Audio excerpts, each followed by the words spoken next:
الرحيم. الحمد لله رب العالمين، والصلاة والسلام على نبينا محمد وعلى آله وأصحابه أجمعين ومن تبعهم بإحسان إلى يوم الدين. أما بعد،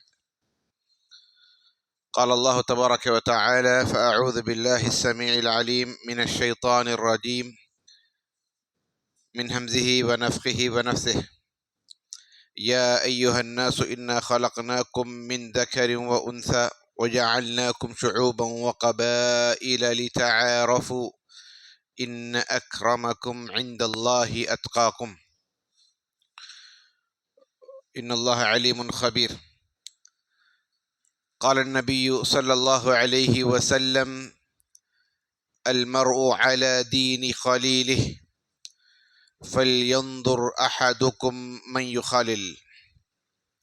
وقال عليه الصلاة والسلام: نعمتان مغبون فيهما كثير من الناس الصحة والفراغ.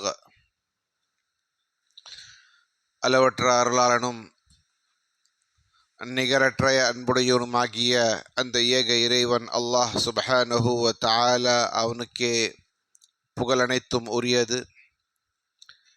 ஸலவாத்தும் சலாமும் அல்லாஹ்வின் அனைத்து நபிமார்கள் மீது, குறிப்பாக ஹாத்தமுன் நபியீன் சையீதுல் முர்சலீன் முஹம்மது ரசூலுல்லாஹ் ஸல்லல்லாஹு அலைஹி வஸல்லம் அவர்கள் மீதும், அவர்களை பின்தொடர்ந்து வந்த சத்திய சஹாபா பெருமக்கள் அவர்கள் மீதும், தபீன்கள், இமாம்கள், நல்லோர்கள் மற்றும் மறுமை நாள் வரை அவர்களை நல்வழியில் பின்பற்றும் அனைத்து நபர்கள் மீதும் என்றென்றும் உண்டாகட்டுமாக. ஆமீன். அன்பார்ந்த சகோதர சகோதரிகளே, அல்லாஹ் சுப்ஹானஹு வ தஆலா நமது தந்தை ஆதம் அலைஹிஸ்ஸலாத்து வஸ்ஸலாம் அவர்களை படைத்த பின்பு அவர்களை சுவர்க்கத்தில் நுழைய செய்து, அங்கே வசிக்க செய்து, சுவர்க்கத்தில் உள்ள அனைத்து விஷயங்களையும் அவர் உபயோகித்து அதிலிருந்து பயன்பெற்று அனுபவித்து இருக்கும் பொழுதும் அவர்களுடைய தனிமையை போக்க அல்லாஹ் சுப்ஹானஹு வ தஆலா அவர்களுக்கு ஒரு துணைவியாக ஹவ்வா அலைஹிஸ்ஸலாம் அவர்களை படைத்தான். ஆகையால் மனிதன் என்னதான் நல்ல விஷயங்களில், நல்ல செழிப்பான பொருட்களில் வாழ்ந்தாலும் தனியாக வாழ்வது என்பது மனித இயல்புக்கு மாற்றமானது. வெறுமனே ஒரு செல்வமோ இல்லை ஆடம்பரமோ வசதிகளோ வைத்து மனிதன் தனியாக சந்தோஷமாக வாழ முடியுமா என்று கேட்டால் அது ஃபித்ரா பஷரியா, மனித இயல்புக்கு மாற்றமானது.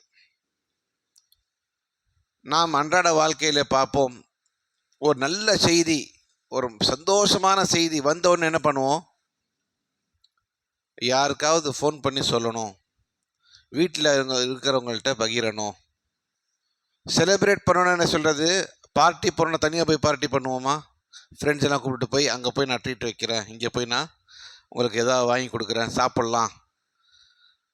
அதே போல் துக்கத்திலையும் ஏதாவது ஒரு சம்பவம் நடந்து விட்டால் தனக்கு நெருக்கமானவர்களிடத்தில் அதை பகிர்ந்து தன்னுடைய மனதுக்கு ஆறுதலாக சில வார்த்தைகளை கேட்கும் வரை அந்த துக்கமான செய்தியும் அவனால் தனியாக சகித்து கொள்ள முடியாது.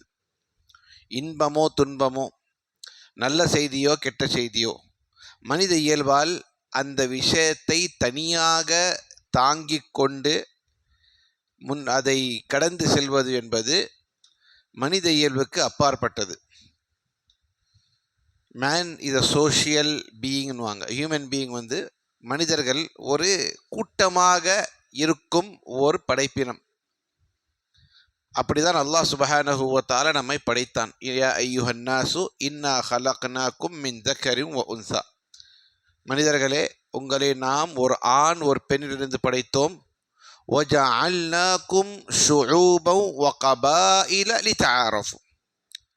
உங்களை கிளைகளாகவும் கோத்திரங்களாகவும் அல்லாஹ் சுப்ஹானஹு வ தஆலா பெருக்க செய்தான், நீங்கள் ஒருவரை ஒருவர் அடையாளம் காண்பதற்காக. யா அய்யுஹன் நாஸு இத்தகூ ரப்பக்கும் அல்லதீ ஹலகக்கும் மின் நஃப்ஸின் வாஹிதா வ ஹலக மின்ஹா ஸௌஜஹா வ பஸ்ஸ மின்ஹுமா ரிஜாலன் கஸீரன் வ நிஸாஅ. பெரிய எண்ணிக்கையில் அல்லாஹ் சுப்ஹானஹு வ தஆலா நம்மை படைத்தான். இந்த கோவிட் லாக்டவுனில் நாங்கள் எல்லாம் அதை உணர்ந்தோம்.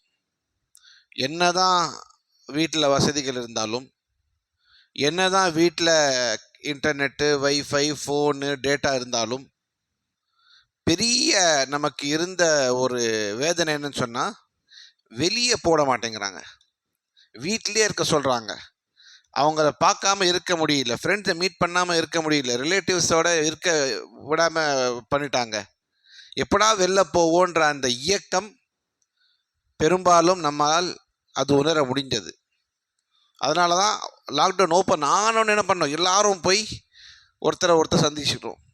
அந்த 2 ஆண்டு காலம் அந்த லாக்டவுன் 1, 2, 3 எல்லாத்தையும் பார்த்தோம்னா மிக கடினமான விஷயம். அதில் என்னன்னு சொன்னால், சோறு தண்ணி இதெல்லாம் சமாளிச்சிட்டோம். ஆனால் அதை ஒருத்தர் பார்க்காம இருக்கிறதுன்றது மிகவும் ஒரு பெரிய சோதனை. அதுவும் ஒரு வீட்டில் ஒருத்தருக்கு மட்டும் தொற்று இருக்குன்னு சொல்லி அவரை ஒரு ரூமில் அடக்கி வச்சு அவருக்கு போய் தட்டி சாப்பாடு வச்சுட்டு வர்றது, அவருக்கு போய் தட்டி தண்ணி வச்சுட்டு வர்றதுன்றது மிகப்பெரிய ஒரு சோதனை. அல்ஹம்துலில்லாஹ், அல்லாஹ் அதையெல்லாம் விட்டு மீண்டு வர நம்ம எல்லாம் அல்லாஹ் சுப்ஹானஹு வ தஆலா உயிர் கொடுத்து வச்சிருக்கான். அல்லாஹோட மிகப்பெரிய அருள். ஆனால் அந்த நேரத்தில் நமக்கு மிகவும் கடினமான ஒரு விஷயம் என்னன்னு சொன்னால், ஒருத்தர் சந்திக்காமல் இருப்பதுன்றது ஒரு மிகவும் பாரமான ஒரு விஷயம். இதை ஏன் சொல்கிறேன்னு சொன்னால், பை நேச்சர் இயல்பாகவே மனிதர்கள் ஒருத்தரோட ஒருத்தர் சேர்ந்து வாழ்வதற்காக தான் படைக்கப்பட்டான். ரசூலுல்லாஹி ஸல்லல்லாஹு அலைஹி வஸல்லம் அவர்கள் கூறினார்கள், அல் முஸ்லிமுல்லதி யுகாலித்துன் நாஸ் வ யஸ்பிரு அலா அதாஹும் கைருன் வ அஹப்பு இலல்லாஹி மினல் முஃமினில்லதி லா யுகாலித்துன் நாஸ் வ லா யஸ்பிரு அலா அதாஹும் அவ் கமா கால நபி ஸல்லல்லாஹு அலைஹி வஸல்லம். மக்களோட சேர்ந்து வாழ்ந்து அவர்களுடைய துன்பங்களையும் அவர்களுடைய பிரச்சனைகளையும் எதிர்கொள்ளுகின்ற ஒரு முஸ்லிம், மக்களை விட்டு விலகி தூரமாக தனியாக இருந்து மக்களையே சந்திக்காமல் அவர்களுடைய தொந்தரவுகளை சந்திக்காமலேயே இருக்கின்ற முஸ்லிமை விட சிறந்தவராவார். அப்போ என்ன அர்த்தம்? சேர்ந்து பழகணும், சேர்ந்து இருக்கணும்ன்றது நம்மளோட இயல்புல இருக்குது. சேர்ந்தால் பிரச்சனைகள் வரும், இன்பங்கள் துன்பங்கள் வரும் என்பதும் இயல்பு. ஆனால் அப்படி இருந்தும் யார் சிறந்தவர் என்று சொன்னால், மக்களோடு சேர்ந்து அவங்களுடைய பிரச்சனைகளை எதிர்கொள்ளும், அதை தாங்கிக் கொள்ளும் ஒரு முஸ்லிம். மக்களையே சந்திக்காமல் எதுக்கு நமக்கு வம்பு, நாங்கள் உண்டு நம்ம வேலை உண்டு தனியாக இருக்கிறவங்களை விட சிறந்தவர்கள் என்று ரசூலுல்லாஹி ஸல்லல்லாஹு அலைஹி வஸல்லம் அவர்கள் கூறினார்கள். இந்த முகத்திமா, இந்த முன்னுரை ஏன் என்று சொன்னால், ஒரு உண்மையான உலகம், ஒரு டிஜிட்டலான உலகம்.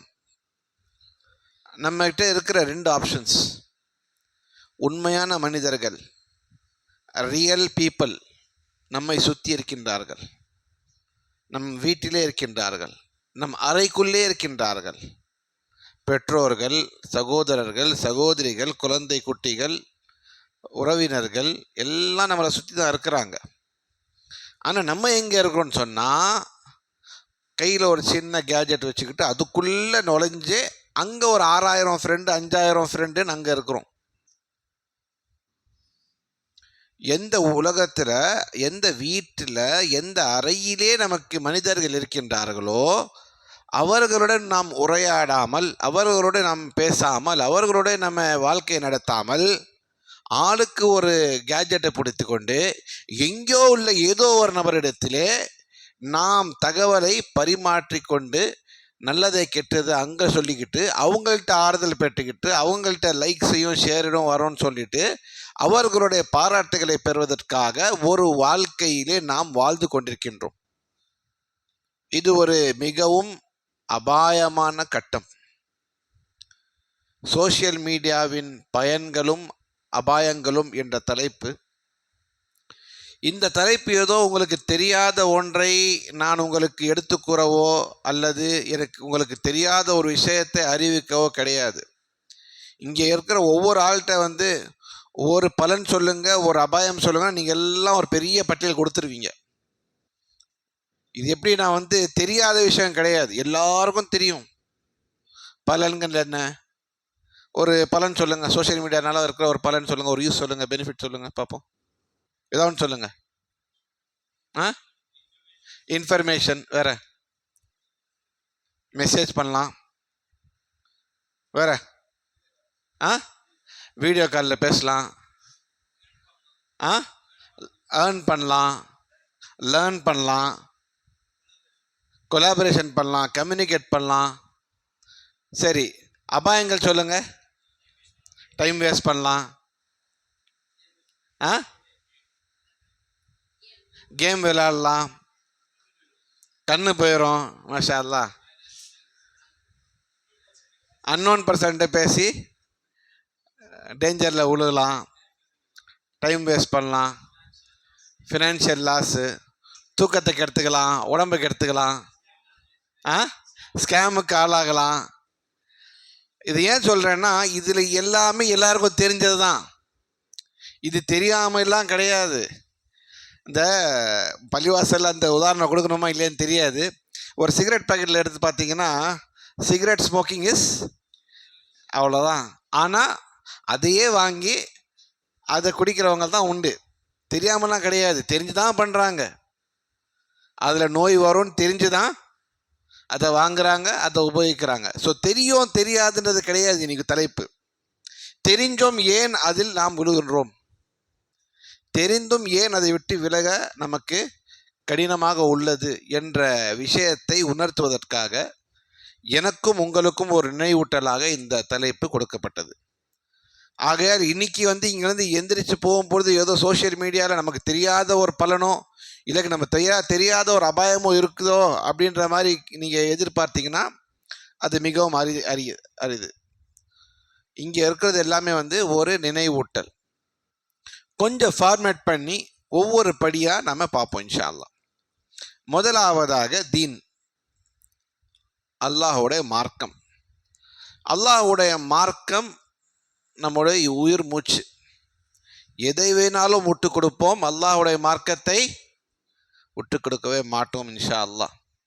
இதுதான் ஒவ்வொரு முஸ்லீமுடைய எண்ணம், முயற்சியும் கூட. யா பனிய இன்னல்லாஹ் அஸ்தஃபா லகுமுத்தீன ஃபலா தமூதுன்ன இல்லா வ அன்தும் முஸ்லிமுன். ஒவ்வொரு ஜுமால ஹத்தீப் சபோதுவார், யா அய்யுஹல்லதீன ஆமனு தக்குல்லாஹ ஹக்க துகாத்திஹி வலா தமூதுன்ன இல்லா வ அன்தும் முஸ்லிமுன். இஸ்லாம் இல்லாத நிலையில் நீங்கள் உங்கள் உயிர் உங்களை விட்டு பிரிய வேண்டாம். உயிர் பிரிப்பது நம்ம கையில் இருக்குதா? அல்லாஹோட கையில் தான் இருக்குது. அப்புறம் வலா தமூதுன்ன இல்லா வ அன்தும் முஸ்லிமுன், நீங்கள் மரணிக்க வேண்டாம் அப்படின்னு என்ன அர்த்தம்? முஸ்லீம் இல்லாத நேரத்தில் நீங்கள் மரணம் அடைய வேண்டாம் அப்படின்னு நம்ம கையில் இல்லைல்ல மரணிக்கிறது. அப்புறம் அதுக்கு என்ன அர்த்தம்? எல்லா நேரத்திலையும் நம்ம எப்படியா இருக்கணும்? முஸ்லீமாக இருக்கணும், எப்போ வந்தாலும் சரி. அல்லாஹ் அப்படிப்பட்ட ஒரு பாக்கியத்தை நம்ம அனைவருக்கும் தந்துடுவானாக, ஆமீன். இந்த தீனுடைய பேணுதல், மார்க்கத்துடைய பேணுதல், மார்க்கத்துடைய ஹிஃப்துத்தீன், மார்க்கத்தை பேணுதல், இந்த விஷயத்தில் சோஷியல் மீடியாவால் நமக்கு என்ன பலன், என்ன டேஞ்சர்ஸ், ரிஸ்க் என்ன அப்படின்றத முதல்ல சுருக்கமாக ஒரு பார்வை பார்ப்போம் இன்ஷா அல்லாஹ். பலன்கள் இருக்கின்றது. ஒரு ஹதீஸ் வரும், ஒரு குரானுடைய வசனம் வரும், அது தர்ஜுமா வரும், குரானை கேட்கலாம். இதெல்லாம் சோஷியல் மீடியாவுடைய பலன்கள். மார்க்க ரீதியாக அதில் ரிமைண்டர்ஸ் வரும். இன்ஃபேக்ட் நீங்கள் சொல்ல போனீங்கன்னா மொபைலில் பார்த்துக்கிட்டு நம்மளுடைய நாளே எங்கே ஆரம்பிக்குதுன்னு சொன்னால், உங்களுடைய நாள் எப்படி ஆரம்பிக்குது? அலாரம் வச்சு ஆரம்பிக்குது. கரெக்டா? அதுவே ஒரு பெரிய அசம்பாவிதம் சொல்லலாம். ஏன்னா அது இப்போ ஒமுல் பல்வா, அது காமனாக போச்சு. ஆனால் அதான் எப்படி வந்தது அப்படின்றது யாருக்கா ஞாபகம் இருக்குதா? அதான் ரசூல்லாவோட காலத்தில் எப்படி வந்தது? பிலால் ரலியல்லாஹு கொடுத்தாங்க. ஆனால் எப்படி அந்த வஹி வந்துச்சு, எப்படி அதான் துவக்கம், எப்படி ஒருத்தர் கனவு பார்க்குறார், கரெக்டா? அந்த கனவுல அதான்னு ஒன்று வருது. சரி, அதற்கு முன்பாக யூதர்கள், கிறிஸ்தவர்கள், அஹ்லுல் கிதாப் எப்படி அவர்களோட தொழுகை வழிபாட்டுக்காக எப்படி அழைப்பார்கள்?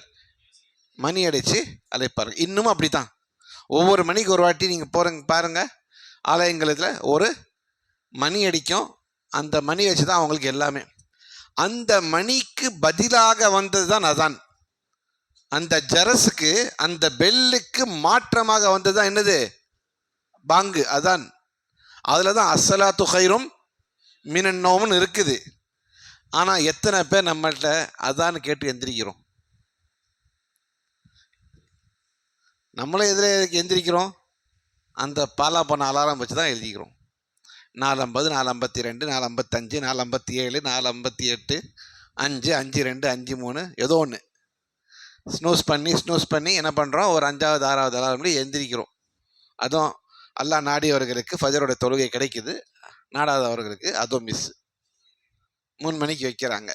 வைக்கிறது எப்போ வேணால் வைக்கலாம், வைக்கிறது ரொம்ப ஈஸி. அது எந்திரிக்கணும் இல்லைங்களா? ஆனால் எதுக்கு சொல்ல வரேன்னா, எதை ரீப்ளேஸ் பண்ணுறதுக்கு அதான் வந்துச்சோ, இந்த உம்மத்து என்ன ஆச்சு? மறுபடியும் மீண்டு அதே அலாரமுக்கு போச்சு. என்ன அது? அந்த சர்ச்சில் வந்து மணி அடிப்பாங்க, இங்கே வீட்லேயே அடிக்குது, அவ்வளோதான் வித்தியாசம். ஆகையால் நம்முடைய நாளை எப்படி ஆரம்பிக்குதுன்னா, மொபைல் தான் நமக்கு சொல்லுது எந்திரி அப்படின்ட்டு. மோதன் சாப் என்ன தான் அஸ்ஸலாத்து கைரும் மினன் சொன்னாலும் நம்மளோட ஆழ்ந்த தூக்கத்தில் நமக்கு அது கேட்க மாட்டேங்குது, இதுதான் கேட்குது. ஹர் எந்திரிக்கிறோம், தொழுகைக்கு எந்திரிக்கிறோம். நம்மளுடைய நாள் எப்படி ஆரம்பிக்குதுன்னா, ஃபஸ்ட்டு நேற்று நைட்டு பார்த்த மெசேஜ் இப்போ ஏதாவது வந்திருக்குதா? ஃபஸ்ட்டு நம்ம எந்திரிச்ச உடனே என்னது? வாட்ஸ்அப்பில் என்ன வந்திருக்குது? நான் தூங்கும் பொழுது உலகத்துடைய 4வது போர் 3வது போர் ஆரம்பித்து நமக்கு எல்லாம் வெயிட் பண்ணிருப்பாங்க. ஒரு வாட்டி ரிப்ளை பண்ணலன்னா போர் ஆரம்பிச்சிடும். அப்படி தான் நம்ம செக் பண்ணுறது. நம்மளோட மனப்பான்மை எப்படி இருக்குன்னு சொன்னால், அதை நம்ம செக் பண்ணாமல் தொழுகை போயிட்டோம்னா ஏதோ ஒரு உலகத்தில் பெரிய இழப்பு இருக்க போதுன்ற மாதிரி அதை செக் பண்ணி அதை ரிப்ளை பண்ணிட்டு தான் அடுத்த வேலை, ரெஸ்ட் ரூம் போகிற வேலை வரைக்கும். அதாவது ஒரு மனிதன் 6 மணி நேரம் 8 மணி நேரம் தூங்குறான்னா, எந்திரிச்ச உடனே அவனுக்கு எவ்வளோ வேகமாக அந்த தேவை இருக்கும், அந்த தேவையை கட்டுப்படுத்திட்டு மெசேஜை பார்த்து ரிப்ளை பண்ணிட்டு தான் நம்ம அந்த தேவைக்கே போகிறோம். அந்த அளவுக்கு நம்ம என்ன பண்ணிட்டோம்? நம்ம வாழ்க்கையை வந்து இதோட கையில் வந்து அர்ப்பணிச்சிட்டோம். இதுதான் தீர்மானிக்குது. சரி, ஃபஜர் தொழுதுட்டோம் அல்லாஹ்வோட கிருபையில். ஒரு 9 மணிக்கு ஆஃபீஸுக்கு கிளம்பணும் அப்படின்னா, அந்த 5லேருந்து 9 வரைக்கும் என்ன உட்காந்து சிக்கரா பண்ணுறோம்? தூங்கிடுறோம். தூங்கினா மறுபடியும் எழுப்பணுமே, மறுபடியும் என்ன? அலாரம். நமக்கு மட்டுமா அலாரம்? வீட்டில் எழுந்திரிச்சு ஒருத்தங்க சமைக்கணும்ல, அவங்களுக்கு ஒரு அலாரம். அவங்க 6:30 மணிக்கோ 7 மணிக்கு எழுந்திரிச்சு சமைச்சு பசங்களை ரெடி பண்ணணும்ல, அதுக்கு ஒரு அலாரம். அப்போ எல்லாத்தையும் என்ன பண்ணிவிடும்? நம்ம அந்த கையில் கொடுத்துட்டோம். The day is planned by this. அதுவே சொல்லுது. அலாரம் செட் பண்ணால் Monday to Friday, Saturday Sunday எதுக்குப்பா எந்திரிக்கிற அப்படின்னு கேட்குது. சாட்டர்டே சண்டே வந்து நீங்களாக வச்சு அலாரம் வச்சா தான் அதை அடிக்கும், இல்லைன்னா சாட்டர்டே சண்டே டிஃபால்ட்டாக காமிக்காது. ஃபஜர் கீஜர் ஒன்றும் கிடையாது, நீ தூங்கு பண்ணு. ஆகையால் இந்த விஷயம் ஏன் சொல்லுன்னு சொன்னால், நம்மளுடைய டோட்டல் டே, மொத்த நாளோடைய கண்ட்ரோலுமே வந்து நம்ம கையில் இல்லாமல் போயிட்டுருக்குது. மார்க்கத்துடைய பேணுதல், ஃபஜர் தொழுதுறோம், ஹைர், குர்ஆன் ஓதுறோம், குர்ஆன் கேட்குறோம், ஹதீஸ் படிக்கிறோம், இதெல்லாம் பலனாக இருந்தாலும் சொல்வதையெல்லாம் எழுதுவது எல்லாம் மார்க்கம் ஆயிருமா? கிடையாது. சோஷியல் மீடியான்றது எப்படின்னா, ஒரு ஸ்லேட், எம்டி போர்டு. அந்த போர்டில் எழுதுறதுக்கு எல்லாரோடைய கையிலையும் ஒரு மார்க்கர், ஒரு சாக் பீஸ் இருக்குது. எவன் வேணா எதை வேணா வந்து எழுதுவான். எழுதுறது எல்லாம் உங்களால் படிக்க முடியுமா? உங்களோட நிஜ வாழ்க்கையில் யாராவது ஏதாவது எழுதா நீங்கள் படிச்சிருக்கீங்களா? எழுதியிருக்கான் அப்படின்ட்டு. உங்களுக்கு எது தேவையோ அதை மட்டும் தானே படிப்பீங்க. ஆனால் சோஷியல் மீடியாவில் அப்படி கிடையாது. யார் வேணாலும் எதை பற்றி வேணாலும் எழுதலாம். எதுக்குமே ஒரு அடிப்படை தகுதி அப்படின்றது சோஷியல் மீடியாவில் கிடையாது. உங்கள் தெருவுலேயே ஒரு 30 டாக்டர் இருப்பாங்க. எந்த டாக்டர்? Internet doctor. இது நடந்தால் அதை பண்ணுங்க, அது நடந்தால் இது பண்ணுங்க, இது காய்ச்சி குடிங்க, அதை வேக விட்டு சாப்பிடுங்க, எல்லாம் இருக்கிறாங்களா? இந்த பிரச்சனை இதை பாருங்க, அந்த பிரச்சனை இதை பாருங்க, எல்லாரும் டாக்டர் ஆன்லைனில். இங்கே 5th கூட படிச்சிருக்க மாட்டான். ஆனால் இன்டர்நெட்டை பொறுத்த வரைக்கும் பெரிய டாக்டர் அவர். எல்லா விஷயங்களிலும் எல்லாருக்கும் ஒரு கருத்து உண்டு. சோஷியல் மீடியா வருவதற்கு முன்பாக நாம் தெளிவாக இருந்தோம். யார் பேசுகிறாங்க, அவங்களுக்கு என்ன தகுதின்னு பார்த்தோம். சோஷியல் மீடியா வந்த உடனே அவன் போஸ்ட் பண்ண உடனே நம்ம என்ன பண்ணிடுறோம், அதை பார்த்துடுறோம், படிச்சிடுறோம், கேட்டுடுறோம், நம்பிடுறோம். இன்னும் ரொம்ப புத்திசாலியாக இருந்தால் அதை அமல்படுத்தும் பார்த்துடுறோம். ட்ரை பண்ணி தான் பார்ப்போமேன்ட்டு. ஒரு சின்ன குழந்தை, ஒரு 5 வயசு குழந்தை இல்லை 6 வயசு குழந்தை உங்கள்கிட்ட வந்து ஒரு பெரிய அட்வைஸ் கொடுத்தாலும் பண்ணுவீங்க? இப்போ பண்ணுவோம். நீ யார் எனக்கு அட்வைஸ் பண்ணுறது, உனக்கு என்ன தகுதி, நீ என்ன, நீ எல்லாம் ஒரு ஆளான்னு சொல்லி உண்மையாக நிஜமாக ஒருத்தன் அட்வைஸ் பண்ணால், சின்ன பையன் அட்வைஸ் பண்ண என்ன பண்ணுவோம், நம்ம தட்டி விட்டுருவோம். ஆனால் சோஷியல் மீடியாவில் அந்த மாதிரி தட்டி விட முடியுதா நம்மளால்? எவன் எதை எழுதினாலும் அதை படிக்க தான் செய்கிறோம். இதில் பெரிய அபாயம்ன்றது மார்க்க விஷயங்களில். யாராவது ஏதாவது மார்க்கன்ற பேரில் எழுதிட்டாங்கன்னா முடிஞ்சு போச்சு கதை. அதை அப்படியே நம்பிடுறோம், அதை அப்படியே படிச்சிடுறோம். அதில் மிரட்ட வர செய்யலாம். இந்த மெசேஜை 20 நபர்களுக்கு அனுப்பவில்லை என்று சொன்னால் அதை வேற பயந்து தொலைஞ்சிடுறோம். அப்படியே அனுப்பி வேற விட்டுறோம். அதில் வேற கீழே ஃபார்வர்டட் அஸ் ரிசீவ்டு, எனக்கு இதில் எந்த பங்கோ இல்லைன்னு சொல்லி பங்கை ஆட்டிட்டதுக்கு பிறகு சொல்லுவோம். அதாவது எந்த அளவுக்கு உண்மையை பரப்புறதிலே நன்மை இருக்கின்றதோ அதே போல் அல்லது அதை விட அதிகமாக தவறான செய்திகளை மார்க்கத்துடைய பேரிலே பரப்புவது என்பது மிகப்பெரிய ஒரு குற்றம். ஒமன் அஸ்லமு மிம்மன் இஃப்தரா அலல்லாஹி கதிபா, அல்லாஹுடைய பெயரிலே அல்லாஹ்வின் பெயரால் ஒரு பொய் செய்தியை சொல்பவரை விட ஒரு பெரிய அநியாயக்காரர் யார் என்று அல்லாஹ் சுப்ஹானஹு வ தஆலா கேட்கின்றான். அல்லாஹ் இப்படி சொன்னான், அல்லாஹோட மார்க்கத்தில் இப்படி இருக்கு, அல்லாஹ் இதை ஹராமாக்கனா, அல்லாஹ் இதை ஹலாலாக்கனா அப்படின்ற விட்டு அடிக்கிறாங்கல்ல, அதில் நம்ம கௌரவமாக இருக்க வேண்டும். அல்லாஹோடைய மார்க்கத்திலே எந்த விஷயத்தையும் சரியாக கவனிக்காமல், அதை ஆய்வு செய்யாமல், அது உண்மையா தப்பா என்று பார்க்காமல் எது வந்தாலும் படிச்சுக்கிறது, நம்புறது, அனுப்புறதுன்றத ஒரு பெரிய வேலையாக இருக்கிற மக்களை விட நம்ம எச்சரிக்கையாக இருக்க வேண்டும். ரசூலுல்லாஹி ஸல்லல்லாஹு அலைஹி வஸல்லம் கூறினார்கள், மன் கதிப அலைய முத்தஅம்மிதன் ஃபல்யதபவ்வ மக்அதஹு மினன் நார். என் பெயரிலே யார் ஒரு பொய்யான செய்தியை பரப்புகிறாரோ அவர் தன்னுடைய இருப்பிடத்தை நரகமாக தேர்ந்தெடுத்து கொண்டார். எப்படி?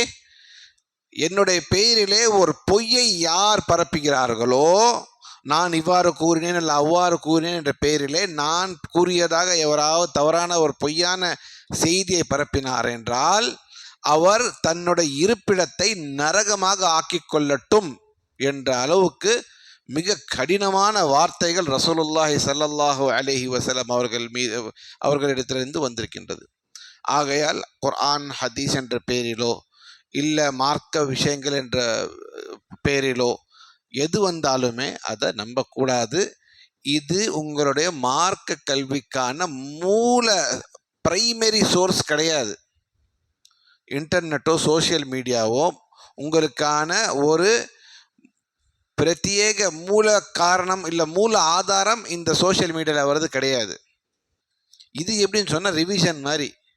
நீங்கள் ஏற்கனவே ஒன்று படிச்சிருப்பீங்க, ஒரு ஆலிம் சார் உட்காந்து படிச்சிருப்பீங்க, ஒரு ஷேக் கிட்ட உட்காந்து படிச்சிருப்பீங்க, ஒரு உண்மையான புத்தகம் ஒரு மத்தபரான கித்தாபிலேருந்து படிச்சிருப்பீங்க. அதற்கான ஒரு நினைவூட்டலாக வேணால் சோஷியல் மீடியா இருக்கலாமே தவிர அதுவே உங்களோட மார்க்க கல்விக்கான அடிப்படை மூலமான ஆதாரம் இருக்கக்கூடாது, இருக்க வேண்டியதில்லை. இது முதல் விஷயம். Social media cannot be your primary source of Islamic knowledge. இதை ஞாபகம் வச்சுக்கோங்க. மிகப்பெரிய ஒரு முசீபத்தை நாம் தடுக்கலாம். மிகப்பெரிய முசீபத்தை நாம் தடுக்கலாம். ஒன்று. ரெண்டாவது என்னன்னு சொன்னால், சரி மார்க்க விஷயங்களில் ஒரு விஷயம் உண்மை என்று நிரூபிக்கப்பட்டால், ஒரு செய்தி உண்மை என்று நிரூபிக்கப்பட்டால் அதை பரப்பலாமா? ஒரு விஷயம் வருது, மார்க்க விஷயம் ஒன்று வருது, அது தேடி பார்க்குறோம் சையான ஹதீஸ் தான், சரி அதுக்கு அதுதான் விளக்கம், அதை நம்ம பரப்பலாமா? எல்லா விஷயத்தையும் பரப்பலாமா? ரசூலுல்லாஹி ஸல்லல்லாஹு அலைஹி வஸல்லம் அதை விட்டும் தடுத்தார்கள். எல்லா விஷயங்கள் எல்லாருக்கும் தெரிய வேண்டியதில்லை. யார் யாருக்கு என்னென்ன தேவை இருக்கின்றதோ அவருக்கு அந்தந்த செய்தி தான் போய் சேர வேண்டும். ரசூலுல்லாஹி ஸல்லல்லாஹு அலைஹி வஸல்லம் ஒரு ஹதீஸ் சொல்கிறார்கள். என்ன ஹதீஸ்? அத்தத்ரி மா ஹக்குல்லாஹி அலல் இபாத் வமா ஹக்குல் இபாதி அலல்லாஹ். முஆதே, அல்லாஹ்வுடைய உரிமை அடியார்கள் மீதும் அடிமையோடைய உரிமை அல்லாஹ்வின் மீது என்ன என்று உங்களுக்கு தெரியுமான்னு கேட்குறாங்க. அப்போ ரசூலுல்லாஹி ஸல்லல்லாஹு அலைஹி வஸல்லம் கேட்டதுக்கு முஆது பின் ஜபல் சொல்றாங்க, அல்லாஹு வ ரசூலுஹு அஅலம். அல்லாஹும் அல்லாஹ்வுடைய தூதரும் நன்கறிவார்கள். ஹக்குல்லாஹி அலல் இபாத், அல்லாஹ்வுடைய உரிமை என்ன என்று சொன்னால், அடியான் அவனை தவிர வேற யாரையும் வழிபடக்கூடாது, வணங்கக்கூடாது. அடியானுடைய ஹக்கு அல்லாஹ்வின் மீது என்னென்னு சொன்னால், அப்படி ஒருவர் செய்தால், அல்லாஹ்வை மட்டுமே வணங்கினால் அவரை நரக நெருப்பில் போடக்கூடாது. சொன்ன உடனே முஆது பின் ஜபல் சொல்றாங்க, அல்லாஹ்வின் தூதரே, இதை போய் நான் எல்லாருக்குமே சொல்லிடலாமா? ரசூலுல்லாஹி ஸல்லல்லாஹு அலைஹி வஸல்லம் சொல்லாதீங்க, இது எல்லாருக்கும் தெரியப்படுத்திட்டீங்கன்னா அமல்களை செய்கிறதே விட்டுருவாங்க, இதை மட்டுமே நம்பி இருப்பாங்க அப்படின்றாங்க. அதாவது உண்மையான செய்தி. ரசூலுல்லாஹி ஸல்லல்லாஹு அலைஹி வஸல்லம் என்ன சொல்கிறாங்க? சொல்லாதீங்க, சொல்லிட்டீங்கன்னா அமல்கள் செய்கிறதெல்லாம் விட்டுருவாங்க, இபாதத் செய்யாமல் போயிடுவாங்க, இது மட்டுமே நம்பி இருப்பாங்க. இப்போ உண்மையாக இருந்தாலும் எந்தெந்த செய்தி யார் யாருக்கு போய் சேர வேண்டுமோ அந்தந்த செய்தி தான் அவருக்கு போய் சேர வேண்டும். அப்துல்லா இப்னு அப்பாஸ் ரலியல்லாஹு அன்ஹுமா நினைக்கிறேன், அவங்கள்ட்ட ஒரு மனிதர் வரார். வந்து என்ன சொல்கிறாரு, இந்த குற்றத்துக்கு பரிகாரம் உண்டா, கொலை செஞ்சாங்கன்னா ஒரு பரிகாரம் உண்டா அப்படின்னு கேட்குறாங்க. அவருக்கு இல்லைன்றார், பரிகாரமே கிடையாது அப்படின்ட்டு. இன்னொருத்தர் வரார், அவர் என்ன கேட்குறாரு, இதே கேள்வி தான் கேட்குறார், ஒரு கொலை செஞ்சால் பரிகாரம் எதாவது இருக்குதா அப்படின்ட்டு. அவருக்கு இருக்குன்றார். ஒரே கேள்வி தான், ரெண்டு பேருக்கு வெவ்வேறு பதில். கூட இருக்கிற சஹாபாக்கள் கேட்குறாங்க, என்னங்க ஒரே கேள்வி ரெண்டு பேருக்கு ரெண்டு பதில் கொடுக்குறீங்களே அப்படின்ட்டு. அப்போ சொல்லாரு, முதல் வந்தார் இல்லையா, அவர் கண்ணில் நான் கோபத்தை கண்டேன், அவர் இன்னும் அந்த செயலை செய்யலை, பரிகாரம் இருக்குன்னு சொன்னால் போய் செஞ்சு விட்டு வந்து பரிகாரம் பண்ணிடுவார்.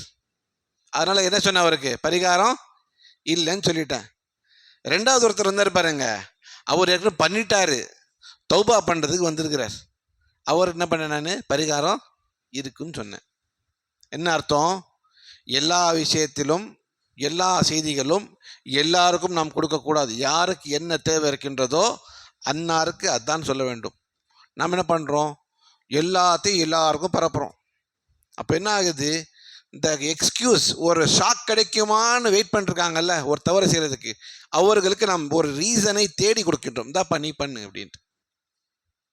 தவறான செய்தியை செய்கிறதுக்கோ தவறான காரியங்கள் செய்கிறதுக்கோ அது நியாயப்படுத்துறதுக்கு வெயிட் பண்ணிருப்பாங்கல்ல, அவர்களுக்கு நம்மளே என்ன பண்ணுறோம், ஒரு காரணத்தை எடுத்து கொடுத்துக்கிறோம், இந்த காரணத்தில் நீ பண்ணிக்கலாம் அப்படின்ட்டு. அவர் இன்னும் அதை அலட்சியமாக ஆயிடுறார். அப்போது உண்மையான செய்தியாக இருந்தாலுமே யாருக்கு என்ன தேவை இருக்குதோ ரசூலுல்லாஹி ஸல்லல்லாஹு அலைஹி வஸல்லம் அவர்கள்ட்ட அதான் சொன்னாங்க. ஒருத்தர் வருவார், ஐயுல் அமாலி அஃதல், அல்லாஹ்வின் தூதரே அமல்களில் சிறந்தது என்ன? பிருல் வாலிதைன், உங்களுடைய பெற்றோர்களுக்கு நல்ல முறையில் நடந்து கொள்ளுதல். இன்னொருத்தர் வருவார், யா ரசூலல்லாஹ் ஐயுல் அமாலி அஃதல், நல்ல விஷயம் என்ன, நல்ல காரியம் என்ன?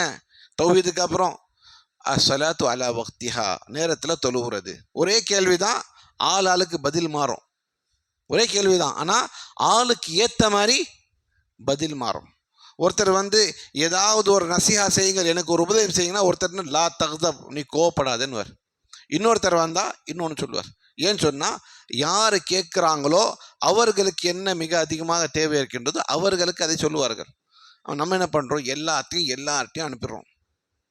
ஸோ மார்க்க விஷயத்திலே மிகவும் பேணுதல் என்னன்னு சொன்னால், முதல் பொய்யான செய்திகள், தவறான புரிதல்கள் இதெல்லாம் நாம் விட்டு தூரமாக இருக்க வேண்டும். உண்மையாக இருந்தாலுமே அது யாருக்கு தேவை என்று பார்த்து அவர்களுக்கு நாம் அனுப்பலாம். இல்லை பொதுவான விஷயம், ஃபார் எக்ஸாம்பிள் இன்னமல் அமாலு பின்னியாத் அப்படின்றது பொதுவான விஷயம். அப்படியான பொதுவான கருத்துக்களை அது வேணால் நீங்கள் ஷேர் பண்ணலாம், ஒருத்தருக்கு ஒருத்தர் நினைவூட்டிக்கலாம். ரெண்டாவது என்னென்னு சொன்னால், மார்க்கம் அப்படின்றது ஒரு அளவுகோல் ஒன்று வைக்கணும். ஏன்னா அல்லாஹ் சுப்ஹானஹு வ தஆலா மார்க்கத்துக்கு சொந்தக்காரன். மார்க்கத்துக்கு சொந்தக்காரன் யார்? அல்லாஹ் சுப்ஹானஹு வ தஆலா. அப்போ அவன் எதை மார்க்கம் என்று கூறினானோ, அவனுடைய தூதரின் மூலியமாக ஸல்லல்லாஹு அலைஹி வஸல்லம் அவர்கள் மூலியமாக எதை மார்க்கம் என்று அல்லாஹ் சுப்ஹானஹு வ தஆலா நமக்கு கற்றுக் கொடுத்தானோ அதுதான் மார்க்கம். சஹாபா பெருமக்கள் எப்படி புரிந்து கொண்டார்களோ அதுதான் மார்க்கம். நேற்று யாரோ குழப்பிடுவார், இன்னைக்கு யாரோ குழப்பிடுவார். ஏன் இப்படி இல்லை, ஏன் அப்படி இல்லை. ஒரு உதாரணத்துக்கு ஒரு சின்ன உதாரணம் சொல்கிறேன். எப்படியெல்லாம் நம்மளை பிரெயின் வாஷ் பண்ணுறாங்க அப்படின்றத ஒரு உதாரணம் நல்லா கேட்டுக்கோங்க. இது ஒரு உதாரணம், நான் சொல்ல போகிறது உண்மையானது கிடையாது, ஆனால் இப்படி பண்ணுறாங்க. ஒரு பக்ரீதில் ஒரு ஆடை குர்பானி கொடுக்குறீங்க, உங்கள் வீட்டில் 2 ஆடை கொடுக்குறீங்க, அவர் வீட்டில் 3 ஆடை கொடுக்குறீங்க. ஹஜ்ஜில் 20 லட்சம் ஆடு போகுது. இந்த பைசாயெல்லாம் நம்ம மிச்சப்படுத்தினோம்னா ஒரு பெரிய ஹாஸ்பிட்டல் கட்டிடலாம், ஒரு பெரிய ஸ்கூல் காலேஜை கட்டிடலாம், இத்தனை பேருக்கு நம்ம வாழ்வாதாரம் பண்ணி கொடுத்துடலாம் அப்படின்னு ஒருத்தர் எடுத்துகிட்டு போடுறார். பார்க்குறதுக்கு நல்லா அப்பீலிங்கான ஸ்டேட்மெண்ட் தானே, இவ்வளோ அறிவுள்ள வார்த்தையாக சொல்கிறாரு. ஆமாங்க, கரெக்டு தான் அப்படின்னு நம்ம போயிட்டோம்னா என்ன ஆகும்? குர்பானி என்ற செயலை நம்ம இல்லாமல் ஆயிரும். லாஜிக்கை வச்சு இதுக்கு பதிலாக அது பண்ணால் இதை விட அதிகமான நன்மை கிடைக்குமேன்ற ஒருத்தர் போடுறாரு பாருங்க, அதுதான் வேறு, அதுதான் விதை. இந்த மாதிரி தினமும் ஒரு விதை போடப்படுகிறது இன்டர்நெட்டில், சோஷியல் மீடியாவில். இன்னொன்று என்னங்க, உமராக்கு போகிறீங்க 1 லட்ச ரூபா செலவு பண்ணிக்கிட்டு, ஹஜ்ஜுக்கு போகிறீங்க 6 லட்ச ரூபா செலவு பண்ணிக்கிட்டு, அந்த 6 லட்ச ரூபா நீங்கள் ஒரு 100 பேருக்கு நீங்கள் அவங்களோட வாழ்வாதாரம் நீங்கள் பண்ணி கொடுக்கலாம், இல்லை நீங்கள் ஒரு 5000 பேருக்கு நீங்கள் உணவளிக்கலாம். இதுக்கு ஏன் நீங்கள் ஹஜ்ஜுக்கு போயிட்டு உமரா போய்கிட்டு, இதெல்லாம் வேஸ்ட், தண்ட செலவு தானேன்னு ஒருத்தர் கேட்குறார். நாமளும் யோசிக்கலாம், இவ்வளோ பெரிய வார்த்தை சொல்லிட்டாரு அப்படின்னு எடுத்துக்கிட்டோன்னா ஹஜ் உம்ரா என்ற காரியமே இல்லாமல் போயிடும். இந்த மாதிரி இஸ்லாத்துடைய ஒவ்வொரு இபாதத்தையும் குறிவைத்து சிந்தனையாளர்கள் என்ற பெயரில் ஒரு பெரிய கூட்டம் கிளம்பியிருக்கு. சிந்தனையாளர்கள் என்ற ஒரு பெரிய கூட்டம், ஓரியன்டலிஸ்ட்னு சொல்லலாம், லிபரலிஸ்ட்னு சொல்லலாம், அவங்களை என்ன வேணால் சொல்லிக்கலாம். இன்டர்நெட்டில் இவங்க தினமும் இந்த மாதிரி ஒரு செய்தியை போடுறாங்க. இப்போ போன வாரம் கேட்டேன், ஒருத்தர் தொப்பிலாம் போட்டு, என்னடா ஆடை இருக்கும்போது பிஸ்மில்லான்னு சொல்லி அல்லாஹ்வுடைய பேரில் நீ அறுப்பியா அப்படின்னு சொல்லிட்டு ஒரு பாய் தான் அடையாளத்துக்கு என்ன பண்ணுறாரு. நம்ம ரொம்ப சாந்தியான மதம், நாம் என்ன பண்ணக்கூடாது, நாம் மாமிசெல்லாம் சாப்பிடக்கூடாது அப்படின்ற பாயிண்ட் ப்ரூவ் பண்ணுறதுக்கு அல்லாஹ் ரஹ்மான் ரஹீமு அவனுடைய பேரில் நீ எப்படா ஒரு உயிரை பார்க்கலாம், ஒரு உயிரை கொல்லலாம்னு சொல்லிட்டு ரொம்ப உணர்வுபூர்வமாக பேசுகிறாரு. ஒரு இஸ்லாமிய கல்வியில் ஒரு ஆழம் இல்லாத ஒரு நபர் அதை கேட்டால் நிச்சயமாக என்ன பண்ணுவார்? நல்ல விஷயம் சொல்கிறாரு, கரெக்டான விஷயம் சொல்கிறாரு. இப்படி தினமும் ஒரு அஜெண்டா, தினமும் இன்டர்நெட்டில் ஒவ்வொரு அஜெண்டா உள்ளே வருது. அது எல்லாம் நம்ம என்ன பண்ணுறோம்? உள்வாங்குறோம். மனசு சும்மா இருக்குமா, மைண்டு சும்மா இருக்குமா? கரெக்டாக தான் இருக்கும், இதில் ஒரு பாயிண்ட் இருக்குது அப்படின்னு நம்ம போயிட்டோம்னா ஒவ்வொரு நாள் ஒவ்வொரு இபாதத்து போய்கிட்டே இருக்கும். இஸ்லாம் அப்புறம் இபாதத்து இல்லாத ஒரு மார்க்கமாக நஅூது பில்லாஹ் ஆயிரும். இந்த மாதிரி ஒவ்வொரு நாளும் ஒரு அஜெண்டாவுடன் தவறான செய்திகள், தவறான சிந்தனைகள், சிந்தனையாளர்கள் என்ற பெயரிலே இந்த இன்டர்நெட்டில் அரங்கேற்றப்படுகின்றது. இதையெல்லாம் நாம் தவிர்த்து கொள்ள வேண்டும். இந்த விஷயங்களை விட்டு நாம் தூரமாக இருக்க வேண்டும். மார்க்கம் அல்லாஹ்வுடைய தூதர் ஸல்லல்லாஹு அலைஹி வஸல்லம் உடைய விராசத். அல் உலமாஉ வரஸத்துல் அன்பியா. மார்க்க அறிஞர்கள் நபிமார்களுடைய வாரிசுகள். அவர்களுடைய இல்மு, நபிமார்களுடைய இல்மு யார்கிட்ட வந்திருக்குன்னு சொன்னால் உலமா கிட்ட வந்திருக்கு. உலமா கிட்ட பெறுறது தான் அந்த கல்வி. இவன் சொன்னான், அவன் கரெக்டாக தான் சொல்கிறான், இவன் கரெக்டாக சொல்கிறான், இவன் சொல்கிறதுல ஒரு பாயிண்ட் இருக்குது, இது மார்க்கம் கிடையாது. அல் இல்மு கால அல்லாஹு வ கால ரசூலு வ கால சஹாபத்துஹும் உலுல் இர்ஃபானி. மார்க்க கல்வி என்பது அல்லாஹ் கூறினான், அல்லாஹோட தூதர் கூறினார்கள், சஹாபா பெருமக்கள் கூறினார்கள், இது மட்டும்தான் மார்க்கம். இவன் சொன்னான், அவன் சொன்னான், இவன் சொன்னான் என்பதற்காக பேணுவது மார்க்கம் கிடையாது. நன்றாக புரிந்து வைத்துக் கொள்ளுங்கள். ஏன்னா மார்க்கம் என்ற பேரில் எவனோ பேசுகிறான். யாருக்கெல்லாம் ஒரு சோசியல் மீடியாவில் அக்கௌண்ட் இருக்கோ எல்லாத்தையும் ஏதாவது போடுறான் மார்க்கம் என்ற பேரில். அந்த விஷயத்தை விட்டு நாம் தூரம் இருக்க வேண்டும். எது மார்க்கம் என்பது உலமா பெருமக்களிடத்திலே ஆதாரபூர்வமாக செய்திகளை கற்றுக் கொடுக்கும் உலமா பெருமக்களிடத்திலே கற்றுக்கொள்ள வேண்டும். இன்ன ஹாதல் இல்ம தீனுன் ஃபன்துரு அம்மன் தஅஹுதூன தீனக்கும். இந்த கல்வி என்பது உங்களுடைய மார்க்கம். குர்ஆன் ஹதீஸுடைய கல்வி என்பது உங்களுடைய மார்க்கம். உங்களுடைய மார்க்கம் நீங்கள் யாரிடத்திலிருந்து பெற்றுக்கொள்வீர்கள் என்பதை நீங்கள் கவனமாக இருங்கள் என்று சொன்னார்கள் உலமாக்கள். ஒரு உடம்பு சரியில்லைன்னு சொன்னால் நீங்கள் ஒரு இன்ஜினியர்கிட்ட போவீங்களா, டாக்டர்கிட்ட போவீங்களா? டாக்டர்கிட்ட போவோம். வீடு கட்டணும்னா அதிலெல்லாம் தெளிவாக தான் இருக்கிறோம். அதுவும் எப்படி பல்வலின்னா ஜென்ரல் டாக்டர்கிட்ட போக மாட்டோம். யார்கிட்ட போவோம்? டென்டிஸ்ட்கிட்ட தான் போவோம். அவர் எம்டி படிச்சிடணும். உலக விஷயத்தில் மிகவும் கூர்மையாக இருக்கின்றோம். ஒரு ஆர்த்தோபெடிக் சர்ஜன்கிட்ட போயிட்டு எனக்கு கண் வலின்னு சொல்லுவோமா? அவனும் டாக்டர் தானே. டாக்டரிலே பல வகைகள் நல்லா தெரிஞ்சு வச்சுருக்கிறோம். இந்த விஷயத்துக்கு இந்த டாக்டர் தெரிஞ்சு வச்சுக்கிறோம். ஆனால் மார்க்க விஷயம் எவனா சொல்லட்டும், எல்லாட்டையும் வாங்குவோம். எப்படி மெடிசனில் ஸ்பெஷலைசேஷன் இருக்கின்றதோ மார்க்க கல்வியிலும் ஸ்பெஷலைசேஷன். இவர் ஹதீஸு கலை வல்லுனர், இவர் ஃபிக் கலை வல்லுனர், இவர் சீராவில் வல்லுனர், இவர் அக்கீதாவில் வல்லுனர், இவர் குர்ஆனோட தஃப்சீரில் வல்லுனர் அப்படின்றதை அங்கேயும் ஸ்பெஷலைசேஷன் இருக்குது.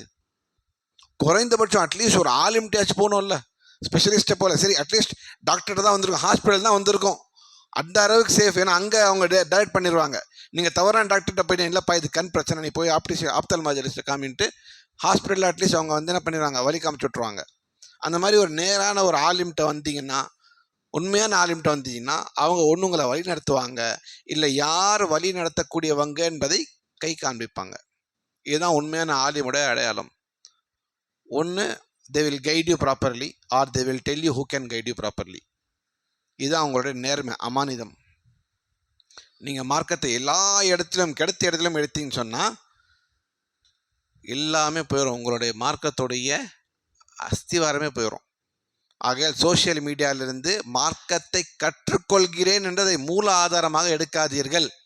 மூல ஆதாரம் என்னைக்குமே உலமா தான். மத்தவரான உலமா, ஆதாரபூர்வமான உலமா, அவர்களுடைய தரிசி கேட்குறீங்களா? ரைட்டு.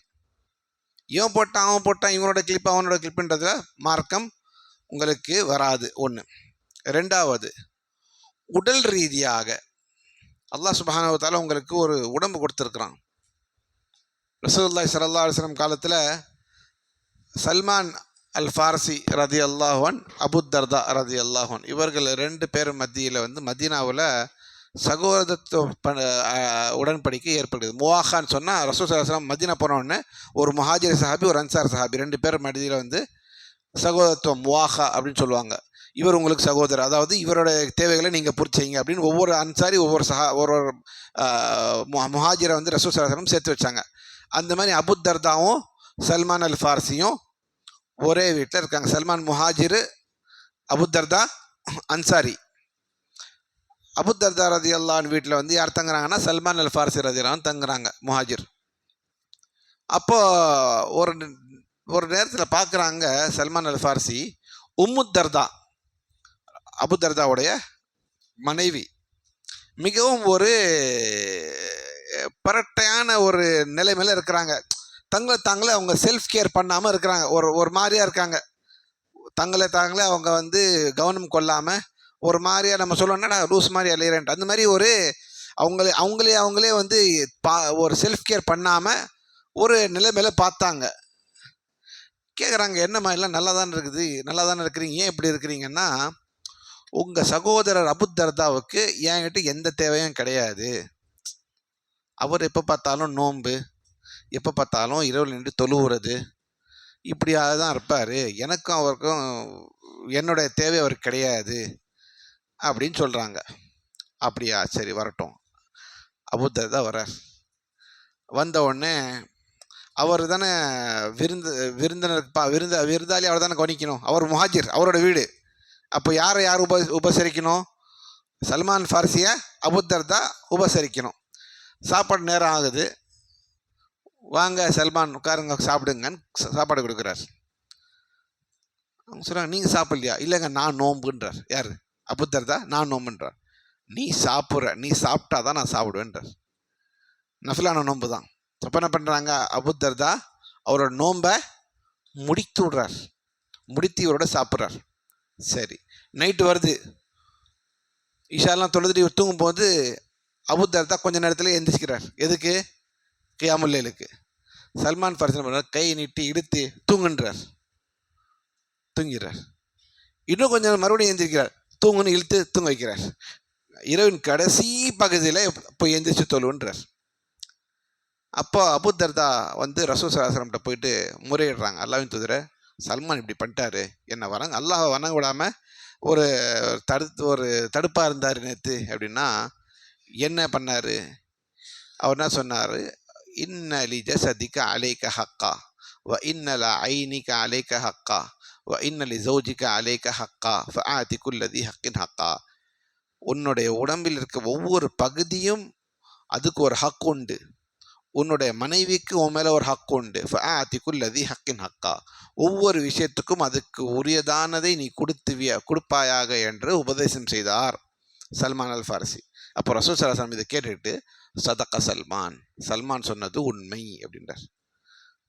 ஏன் சொன்னான்னு சொன்னால், ஒரு பக்கமாகவே போயிட்டாரு, அவரை பேலன்ஸ் பண்ணுறதுக்கு சல்மான் கற்றுக் கொடுத்தார். இதில் பாயிண்ட் என்னன்னு சொன்னால், நம்மளோட உடம்புக்கு ஒரு ஹக்கு இருக்குது, கண்ணுக்கு ஒரு ஹக்கு இருக்குது, தூங்கணும். உடம்புக்கு ஒரு ஹக்கு இருக்குது, ரெஸ்ட் எடுக்கணும். நேரத்துக்கு காலத்துக்கு கரெக்டான நேரத்தில் அந்தந்த விஷயம் செய்யணும். நம்ம என்ன பண்ணுறோம்? நைட்டு ஃபுல்லாக மொபைல் எடுத்துக்கிட்டு 1 மணி வரைக்கும், 2 மணி வரைக்கும், 1:30 மணி வரைக்கும் நம்ம ஸ்க்ரால் பண்ணுறோம். அப்போ அதற்கான தூங்குற நேரத்தில் அது மேலே துல்ம் பண்ணுறோம், அது மேலே அநியாயத்தை செய்கிறோம்.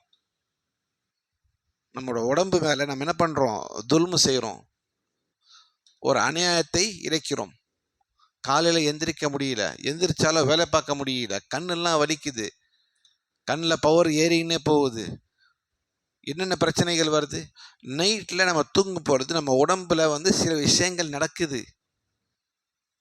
அந்த விஷயங்கள் எப்போ நடக்கும்னு சொன்னால், நீங்கள் தூங்கினா மட்டும்தான் நடக்கும். நீங்கள் தூங்கலைன்னா அந்த சைக்கிள் நடக்காது. அந்த ரொட்டீன் மெயின்டெனன்ஸ் ஒன்று இருக்குல்ல, நைட்டில் நடக்கும் நம்ம பாடியில். அதை தூங்கினா தான் பண்ண முடியும். நீங்கள் தூங்கவே இல்லைன்னு சொன்னால் அந்த காரியங்கள் நடக்கவே நடக்காது. அந்த hormones will not get initiated. அப்போ நம்ம தூங்கவே இல்லைன்னு சொன்னால் அந்த ஸ்லீப் சைக்கிள் டிஸ்டர்ப் ஆகிறதால நம்ம உடம்புல நிறைய கெடுதல் ஏற்படுது. நம்ம அதெல்லாம் உணர மாட்டேங்கிறோம். ஒரு 40 நிமிஷம் 50 நிமிஷம் ரீல்ஸுக்காக வாழ்க்கைக்கு நம்மளோட உடம்பை நம்ம என்ன பண்ணிக்கிறோம்? கெடுத்துக்கிட்டு 60 வயசு 70 வயசில் முதல்ல வருகின்ற வியாதிலாம் இப்போ எப்போ வருது? 20 வயசில் வருது. எத்தனை வீட்டுகள் தந்தை மகனை விட மாஷா அல்லாஹ் ஸ்ட்ராங்காக இருக்கார். ஒரு 60 வயசில் இருக்கிற தகப்பன் தண்ணி கேன் கவுக்க முடியுது, 25 வயசு இருக்கிற பையனால முடியல, கை வலிக்குது. அவர்கள் 60 இருந்துட்டும் ஒரு 25-30 வயசில் இருக்கிற பையனுக்கு அந்த சக்தி இல்லை, உடம்பு சக்தி இல்லை. ஏன்? நம் கைகாலால் நாம் செய்துக்கிட்டோம். உடம்புக்கு கொடுக்க வேண்டிய ஹக்கை நம்ம கொடுக்கல, அதுக்கு தேவை இருக்கிற ரெஸ்ட்டை நம்ம கொடுக்கல, அதுக்கு தேவை இருக்கிற ஸ்லீப்பை நம்ம கொடுக்கல, அது செய்ய வேண்டிய மெயின்டெனன்ஸ் நம்ம அதுக்கு அதை பண்ண விடலை. எல்லா நேரத்திலும் நம்ம என்ன பண்ணோம்? மொபைல் பின்னாடியே ஓடிட்டு இருந்தோம். நம்முடைய வாழ்க்கையில் நம்முடைய உடம்புக்கு நம்ம கொடுக்க வேண்டிய ஹக்கை நாம் கொடுக்கவே இல்லை. அல்லாஹ் சுப்ஹானஹு வ தஆலா சொன்னான், வஜஅல்னா லைல லிபாஸா வஜஅல்னா நஹார மஆஷா. நைட் எதுக்கு? தூங்குறதுக்கு. வஜஅல்னா லைல லிபாஸா வஜஅல்னா நஹார மஆஷா. பகல் உங்களுடைய தேவைகளை நீங்கள் தேடிக்கொள்வதற்காக. இதுதான் நேச்சர், இதுதான் ஃபித்ரா. அல்லாஹ் அப்படி தான் படைச்சான். சில விஷயங்கள் இருக்கலாம், இப்போ ஃபயர் சர்வீஸ் இருக்குது, எமர்ஜென்சி டாக்டர் இருக்குது, அந்த மாதிரியான விஷயங்கள் அவங்க 24/7 ஒர்க் பண்ணுவாங்க ஷிஃப்ட் போட்டு. பட் ஜென்ரலாகவே நம்ம சைக்கிள் எப்படின்னு சொன்னால், நைட்டில் தூங்கணும், காலையில் ஒர்க் பண்ணணும். இதுதான். இந்த ஃபித்ராவுக்கு நம்ம மாற்றம் செய்தோம்னு சொன்னால் எல்லாமே தலைக்கீழாகும். அல்லாஹ் எப்படி நம்மளை வந்து படைச்சானோ அதுக்கு மாறாக நம்ம செய்தோம்னு சொன்னால் every thing becomes damaged. So அந்த சைக்கிளை நம்ம பேணி காக்கணும். இந்த மொபைல்னால நிறைய விஷயங்கள் ஹெல்த் வைஸாக வந்து நம்ம இழந்து கொண்டே வருகின்றோம். குறிப்பாக youth, we are wasting a lot of our health and time. ரசூலுல்லாஹி ஸல்லல்லாஹு அலைஹி வஸல்லம் சொன்னாங்க, நிஅமத்தானி மக்பூனுன் ஃபீஹிமா கஸீரும் மினன் நாஸ். 2 பொக்கிஷங்கள், அல்லாஹ்வுடைய 2 பொக்கிஷங்கள். யாருக்கா இந்த ஹதீஸ் ஞாபகம் இருக்குதா? என்ன அர்த்தம்? யாரா அந்த ஹதீஸை கம்ப்ளீட் பண்ண முடியுமா? ஆரோக்கியம், ஓய்வு. என்ன பண்ணுறோம்? ரெண்டையும் இழக்கிறோம். ரெண்டுத்தையும் வந்து நம்ம உதாசீனப்படுத்துகிறோம். ரெண்டுத்தையும் நம்ம வந்து பெனிஃபிட் எடுக்கல. நிஅமத்தானி மக்பூனுன் ஃபீஹிமா கஸீரும் மினன் நாஸ் அஸ்ஸிஹத்து வல் ஃபராக். அல்லாஹ்வுடைய 2 நிஅமத்துகள், அதை மக்கள் கண்டு கொள்வதில்லை. பெரும்பாலான மக்கள் அதை கண்டு கொள்வதில்லை. எல்லாம் அதை வந்து கண்காணிக்கிறது, அதை வந்து ப்ரொடெக்ட் பண்ணுறது கிடையாது. லேசாக இருந்துக்கிறோம், அசால்ட்டாக விட்டுறோம். அஸ்ஸிஹத்து வல் ஃபராக், நல்ல உடம்பு, உடல்நிலை, ஃபராக், ஃப்ரீ டைம். யூத் கிட்ட இந்த ரெண்டுமே இருக்குது. வாலிபர்கள்ட்ட உடல்நிலையும் இருக்குது, ஆரோக்கியமும் இருக்குது, ஃப்ரீ டைமும் இருக்குது. ஆனால் என்ன பண்ணுறோம்? ரெண்டுத்தையும் அந்த மொபைல் பின்னாடி போய் இறக்குறோம். டைமுக்கு டைமும் வேஸ்ட்டு, உடம்புக்கு உடம்பும் கேடு. இந்த விஷயத்தில் நாம் கவனிப்பாக இருக்க வேண்டும். 3வது விஷயம் என்னன்னு சொன்னால், இந்த உலகத்துடைய ஒரு கண்ணோட்டம் இருக்குது. உலக பார்வைன்னு சொல்லுவோம், perspective of the world, idea of the world. இது குறிப்பாக வந்து கல்யாணம் ஆகாதவங்க கொஞ்சம் கவனிப்பாக கேளுங்க. There is a perspective of life. உலகம் இப்படி தான் அப்படின்ற ஒரு கண்ணோட்டம் இருக்க வேண்டும். உலகம்னா இன்பமும் வரும், துன்பமும் வரும், நஷ்டமும் வரும், லாபமும் வரும், சிரிப்பும் வரும், அழுகையும் வரும். இதுதான் உலகம். தில்கல் ஐயாமு நுதாவிலுஹா பைனன்னாஸ். நாட்கள் மாறிக்கொண்டே இருக்கும். எல்லா நாளும் ஒரே மாதிரி இருக்க மாட்டோம். இருப்போமா? எல்லா நாளும் ஒரே மாதிரி இருப்போமா? கிடையாது. ஒரு நாள் கொஞ்சம் எனர்ஜெட்டிக்காக ஃபீல் பண்ணுவோம், ஒரு நாள் கொஞ்சம் வீக்காக இருப்போம், ஒரு நாள் நல்லா சந்தோஷமாக இருப்போம், ஒரு நாள் கொஞ்சம் டல்லாக இருப்போம். இது இயல்பு தானே. ஆனால் இந்த இயல்பான வாழ்க்கையை உங்களுக்கு சோஷியல் மீடியா காமிக்காது. எப்படி காமிக்கும்னு சொன்னால், வாழ்க்கை என்பது எப்பொழுதும் வெற்றி, செழிப்பானது. இந்த விலாகர்ஸு, கப்பல்ஸ்லாம் போடுறாங்க ரீல்ஸு, எப்போ பார்த்தாலும் சண்டை போடாமல் சந்தோஷமாக போகிறாங்க, எப்போ பார்த்தாலும் சந்தோஷமாக இருக்கிறாங்க, எப்போ பார்த்தாலும் சிரிச்சுக்கிட்டே இருக்கிறாங்க. வாழ்க்கை எப்படி தானேன்னு சொன்னால் கிடையவே கிடையாது. சொன்னோடனே கல்யாணம் சிரிக்கிறாங்க. உங்களுக்கு தெரியும் எது அர்த்தம், சரியா? இந்த வாழ்க்கையோட ஒரு கண்ணோட்டம் இருக்குது இல்லையா, பெர்ஸ்பெக்டிவ் ஆஃப் லைஃப். வாழ்க்கையிலேருந்து நம்ம என்ன எதிர்பார்க்கணுன்றது, அந்த எதிர்பார்ப்பை என்ன பண்ணுறது சோஷியல் மீடியா தட்டி சின்னாபின்னமாக்குறது. எல்லாரும் செழிப்பாக இருக்கிறாங்க, எல்லாரும் சந்தோஷமாக இருக்காங்க, என்றைக்குமே உங்களுக்கு சோகம் வந்ததே கிடையாது, இந்த கணவன் மனைவி மத்தியில் என்றைக்குமே சண்டை வந்ததே கிடையாது. இப்படி மாதிரி இல்லாத ஒரு மிராஜ், இல்லாத ஒரு விஷயத்தை வந்து சோஷியல் மீடியா இருக்கிற மாதிரி காமிக்குது. அப்போ என்ன ஆகுதுன்னு சொன்னால், நம்ம அதை எதிர்பார்க்குறோம். நம்ம வாழ்க்கையில் இப்படி இருக்கணும், அப்பா என்ன வாழ்க்கை வாழ்கிறாங்களா அப்படின்ட்டு. அந்த மாதிரி காமிச்சவங்கள முக்கால்வாசி பேர் 2 பேர் பிரிஞ்சு தெருவில் நிற்கிறது தான் உண்டு. 6 மாதம் காமிப்பாங்க, 8வது மாதம் அவன் இங்கேயும் இருப்பான், இவன் இங்கேயும் இருப்பான். ஆனால் நம்ம என்ன பண்ணுவோம்? இந்த மாதிரி ஒரு வாழ்க்கை நமக்கு வேணும்னு சொல்லி நம்ம அதை தேடி போவோம். நமக்கு கிடைக்கலன்னா நம்ம தான் நிராசை ஆகும். Because we set false expectation from life. நம்ம இதை பார்த்து பார்த்து பார்த்து நம்ம மைண்ட் எப்படி டூன் ஆகுதுன்னா, வாழ்க்கைனா இப்படி இருக்கணும்டா அப்படின்னு நம்ம என்ன பண்ணுறோம்? ஒரு எதிர்பார்ப்பை செட் பண்ணுறோம். நம்ம எதிர்பார்த்ததை நமக்கு கிடைக்கவில்லை என்று சொன்னால் என்ன ஆகுது? டிசப்பாயின்மெண்ட், நிராசை, அவநம்பிக்கை. எவ்வளோ பேர் இன்டர்நெட்டில் லைஃப் கோச், மென்டார், அப்படி இப்படி மோட்டிவேஷ்னல் ஸ்பீக்கர் எல்லாம் நம்மள்ட்ட ஏற்றி விட்டு கடைசியில் அவன் போய் குதி செத்துறான். எவ்வளோ பேர் நமக்கு புத்திமதி சொல்கிறேன்னு சொல்லிட்டு நிறைய நம்மளை உசுப்பேத்தி நம்மளை வந்து ஒரு லெவலில் கொண்டு வந்து விட்டுட்டு கடைசியில் நியூஸில் என்ன பார்க்குறோம்? தலைவர்பன் சென்டர் ஃபினிஷ். அவருடைய வாழ்க்கையிலே அவருக்கு திருப்தி, சாந்தி இல்லை, அமைதி இல்லை. ஆனால் உலகத்துக்கெல்லாம் எப்படி அமைதி கொடுக்குறதுன்னு இவர் டெய்லி பிரசங்கம் பண்ணுறார்.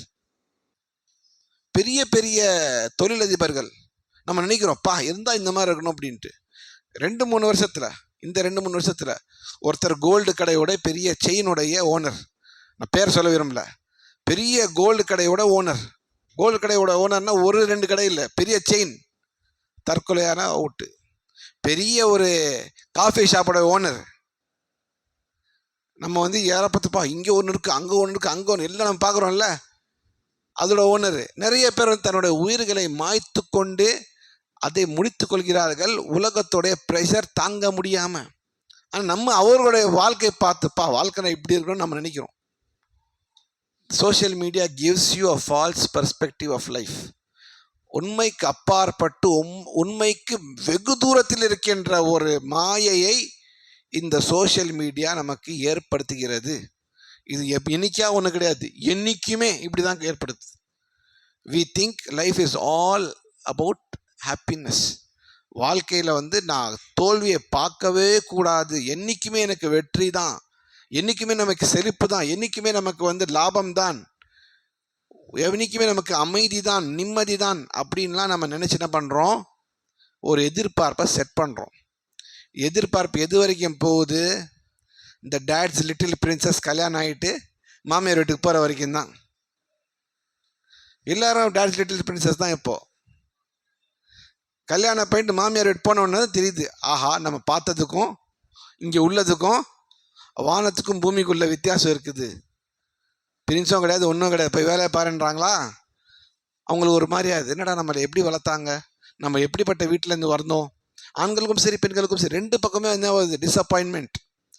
உலகத்துடைய யதார்த்தத்துக்கு நாம் தயாராகவில்லை, வாழ்க்கையுடைய யதார்த்தத்துக்கு இந்த சோஷியல் மீடியா நம்மளை தயார்படுத்தவில்லை. நம்ம என்ன பண்ணுறோம், ஒரு மாயமான ஒரு வாழ்க்கையிலே நம்மளுடைய நினைவுகள் ஊசலாடுகின்றனர். இப்படி தான் இருக்கணும், இப்படி தான் இருக்கணும், அப்படி இருக்கணும், இப்படி இருக்கணும் நம்ம எதிர்பார்க்குறோம். அவன் பாரு வெக்கேஷனில் இருக்கிறான், அவன் பாரு கொடைக்கானல் போயிட்டான், அவன் பாரு சிம்லா போயிட்டான், அவன் பாரு டார்ஜிலிங் போயிட்டான். என்னைக்கா நான் ரோட்டில் பிச்சை எடுக்கிறேன் யாரோ ரீல் போட்டிருக்கானா, நான் பிச்சைக்காரன் கொடுத்தேன்னு போடுவான். யதார்த்தமான நிலை உங்களுக்கு இந்த சோஷியல் மீடியாவில் உங்களுக்கு யதார்த்தமான வாழ்க்கையோட உண்மைகள் கசப்புகள் உங்களுக்கு தெரியாது. அப்போ என்ன ஆகுதுன்னு சொன்னால், இல்லாத ஒன்று இருக்கிற மாதிரி ஒரு மாயத்தை, ஒரு பின்பத்தை இந்த சோஷியல் மீடியா தினமும் தினமும் நம்மளோட மைண்டை ப்ராசஸ் பண்ணிக்கிட்டே இருக்குது. We get use to this. அது நமக்கு பழகி போயிடுது. அந்த எதிர்பார்ப்புக்கு எதிரான ஏதாவது ஒன்று நடந்தாலுமே நம்மளால் சகித்து கொள்வதற்கான தன்மை இல்லாமல் போய்விட்டது. We are not used to rejection. குறிப்பாக இந்த ஜென்சின்னு சொல்லுகிற இந்த கூட்டம், அவர்களுக்கு அவர்களுடைய கொஸ்டினுக்கு ஒரே ஒரு ஆன்சர் தான் எஸ். நோன்ற ஆப்ஷனே கிடையாது. அவங்க எதை கேட்டாலும் நம்ம எஸ் தான் சொல்லி ஆகணும். நோன்ற வார்த்தை சொன்னோம்னா அவர்களுக்கு அப்படின்னு ஒரு வார்த்தை இருக்குதா, நம்மளை பார்த்து சொல்லிட்டாங்களே அப்படின்ற மாதிரி ஆயிடுது. Because there not use to that. திடீர்னு என்னைக்கா ஒருத்த வாழ்க்கையில் அவங்களுக்கு நோன்னு சொன்னாங்கன்னா அவங்களுக்கு கையும் ஓடல காலம் ஓடல. Because there not use to it. பெற்றோர்களுடைய பிரச்சனையும் அதுதான். எல்லாத்தையும் நான் வாங்கி கொடுத்துறேன், எல்லாத்தையும் ஆமான்னு சொல்கிறேன் நம்ம என்ன பண்ணிட்டோம், அந்த ஆமா சொல்லி பழக்கப்படுத்திடும். என்னைக்கா ஒருத்தன் இல்லை, you are rejected, you don't have a job, you will not get admission, you will not get seat, you not get the salary, ஏதாவது ஒன்று ரெஜெக்ஷன் வந்துச்சுன்னா அந்த ரெஜெக்ஷனை எப்படி சமாளிக்கிறதுன்றத நமக்கு இந்த உலகம் தயார்படுத்தவில்லை. குறிப்பாக சோஷியல் மீடியாவின் காரணத்தால் நம்ம எல்லா இடத்திலும் வெல்வோம், எல்லா இடத்திலும் வெற்றி நமதேன்ற மாதிரி நம்ம போனோம் சொன்னால், தோல்வி என்ற யதார்த்தத்துக்காக நாம் தயாராகவில்லை.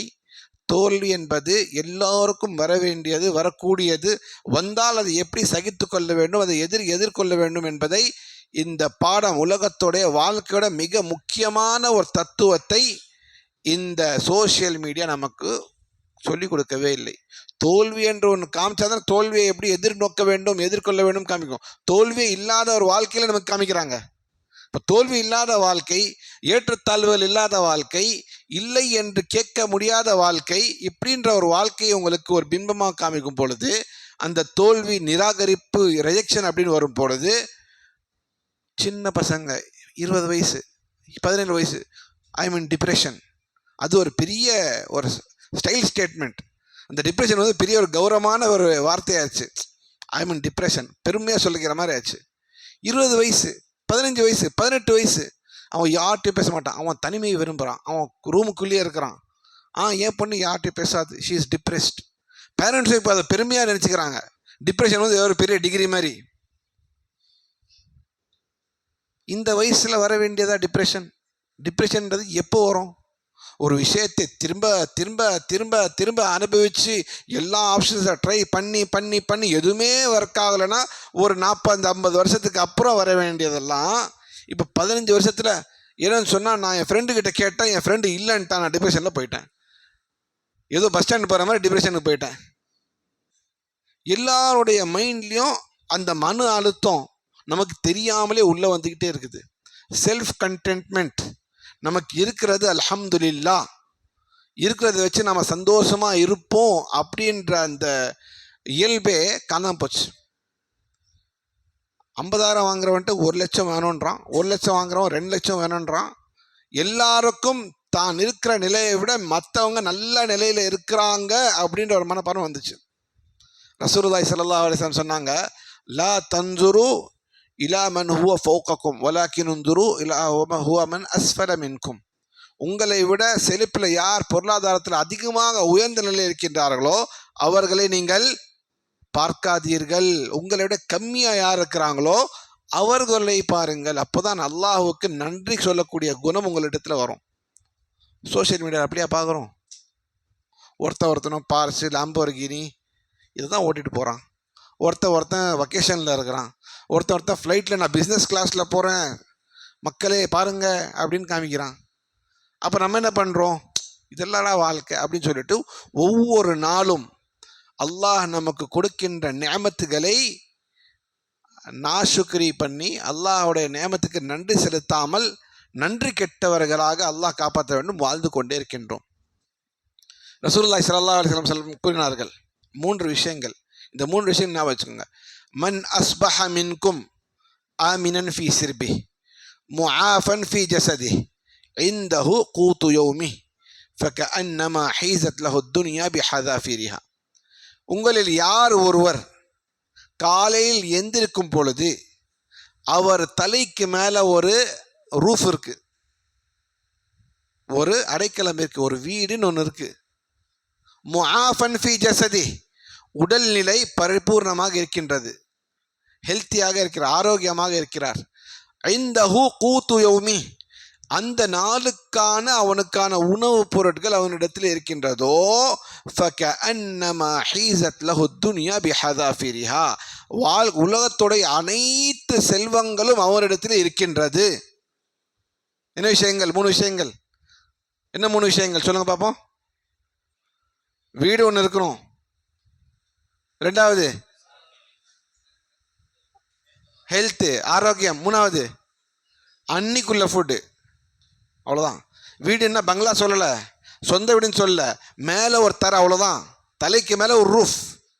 எத்தனை பேர் போய் பாருங்கள், பூனமல்லி பஸ் ஸ்டாண்ட் போய் பாருங்கள், சேதாப்பேட் பஸ் ஸ்டாண்ட் போய் பாருங்கள், தாம்பரம் பஸ் ஸ்டாண்ட் போய் பாருங்கள்.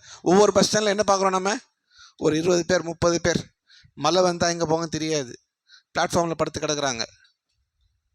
அவங்கள பார்த்தா உங்களுக்கு வீடு என்னன்னு தெரியும். முஆஃபன் ஃபி ஜஸதி, ஒரு ஹாஸ்பிட்டல் போங்க தெரியும் உங்களுக்கு எத்தனை பேருக்கு எத்தனை ஃப்ராக்சர், எத்தனை பேருக்கு எத்தனை கேன்சர், எத்தனை பேருக்கு எத்தனை விதமான பேர் கேட்கப்படாத நோய்கள். அல்ஹம்துலில்லாஹ், அல்லாஹ் நம்மளை சலாமத்தை வச்சிருக்கிறான். இந்த கூத்து யோமி போய் பாருங்க, 2 கிலோ அரிசிக்காக எத்தனை நேரம் லைனில் நிற்கிறாங்க. எத்தனை பேர் குப்பையில் அள்ளி போய் ஏதாவது மிச்சம் மீதி இருக்கான்னு தேடுறாங்க. அல்லாஹ் சுப்ஹானஹு வ தஆலா நம்ம கொடுத்துருக்கிற பாக்கியம் எப்படி சொன்னால், மந்த்லி பர்ச்சேஸ்க்காக போகிறோம். எப்படி போகிறோம்? மந்த்லி பர்ச்சேஸ், கிராசரி பர்ச்சேஸ்க்காக மந்த்லிக்காக போகிறோம். டிமார்ட்டுக்கு போகிறோம், ஒரு மாதத்தோடைய ஃபுல்லாக நம்ம வாங்கிட்டு வரலான்ட்டு. ரசூலுல்லாஹி ஸல்லல்லாஹு அலைஹி வஸல்லம் சொன்னாங்க, ஒரு நாளுக்கான உணவு இந்தஹு கூத்து யோமி, ஒரு நாளுக்கு, அந்த நாளுக்கான உணவு உங்களிடத்தில் இருந்தால் நீங்கள் தான் உலகத்தில் செல்வந்தர். உலகத்துடைய அனைத்து பொக்கிஷங்களும் உங்களுக்கு திறக்கப்பட்டன அப்படின்றாங்க ரசூல் ஸல்லல்லாஹு அலைஹி வஸல்லம். இதுக்கெல்லாம் நம்ம எப்போ நன்றி செலுத்த போகிறோம்? இதுக்கு எப்படி நன்றி செலுத்துவோம்னு சொன்னால், நம்மளை விட தாழ்ந்தவர்கள்னா டீமீன் பண்ணுறதுக்கு இல்லை, பொருளாதாரத்தில் வசதியில் நம்மளுடைய யார் குறைவானவர்கள் இருக்கிறார்களோ அவர்களிடத்தில் நாம் உட்காரணும், அவர்களிடத்தில் பேசணும், அவர்களிடத்தில் உரையாடணும், அவருடைய பிரச்சனைகளை நாம் கேட்கணும், அவர்களுடைய இன்பம் துயரங்களில் அவங்களோட இருக்கணும். அப்பொழுதுதான் அல்லாஹ் நம்மளை எத்தனை நியமத்துகளை வச்சிருக்கிறான் என்றதை நம்மால் உணர முடியும்.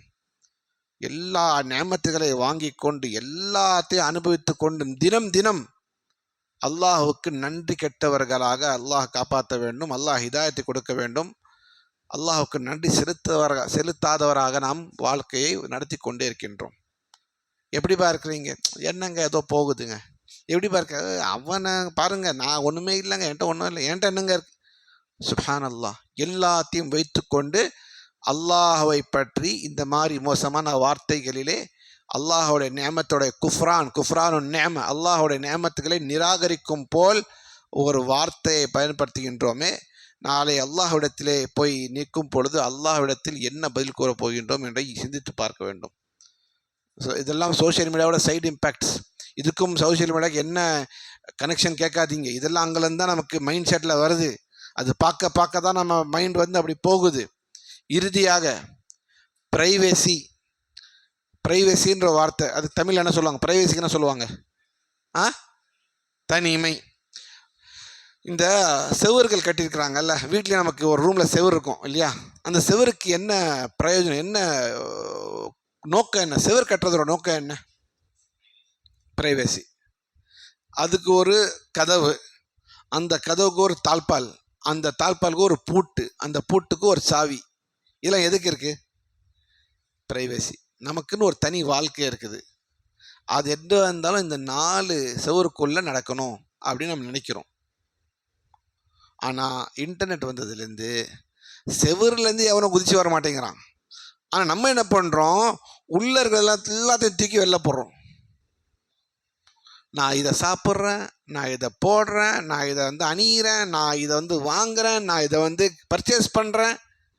உலகத்தில் நமக்குன்னு ஒரு ப்ரைவேட்டாக ஒரு சீக்ரெட்டாக நம்ம ஃபேமிலிக்குள்ளே இருக்கிற எதுவுமே கிடையாது. எல்லார் பற்றியும் எல்லாருக்கும் தெரியும். தெரியும் மட்டும் இல்லை, இதனால் வெளியில் உள்ளவங்களுக்கு 2 பிரச்சனை. சரி, நீங்கள் போகிறீங்க, உங்களுக்கு ப்ரைவேசி இல்லாமல் போயிட்டு போகுதுன்னு சொன்னால், வெளியில் இருக்கிறவங்க அவங்கள மத்தியில் நீங்கள் என்ன பண்ணுறீங்க? சண்டை மூட்டி விடுறீங்க. பார்த்தீங்களா, அவன் ஒய்ஃபுக்கு இது வாங்கி கொடுத்தா, நீங்கள் எனக்கு வாங்கி கொடுத்தீங்களான்னு நீங்கள் என்ன பண்ணுறீங்க? ஒரு தீப்பொறியை போட்டு விட்டு நீங்கள் வேலை பார்க்க போகிறீங்க. வெளியில் விடுறவங்க ஏன் சண்டை போடுறாங்கன்னா, பாதி நேரம் நமக்காக கிடையாது, அவங்ககிட்ட அது இருக்கு, நம்மள்கிட்ட இல்லை. அவன் அதை வாங்கியிருக்கான், நீங்கள் வாங்கலை. ஏதோ ஒன்று பாரு, அவன் ஒய்ஃப் அப்படி இருக்கா, நீ இருக்கிறிய அப்படின்னு கனவு சண்டை போடுறான். ஒய்ஃப் வந்து அவனுக்கு அது வாங்கி கொடுத்துருக்கான், நீ எனக்கு வாங்கி கொடுக்கல. எல்லாம் பக்கத்து வீட்டில் நடக்கிறதுக்கு இங்கே சண்டை. இது ஒன்று. 2வது, நம்ம எல்லாத்தையும் வெளில சொல்லிடுறோம்.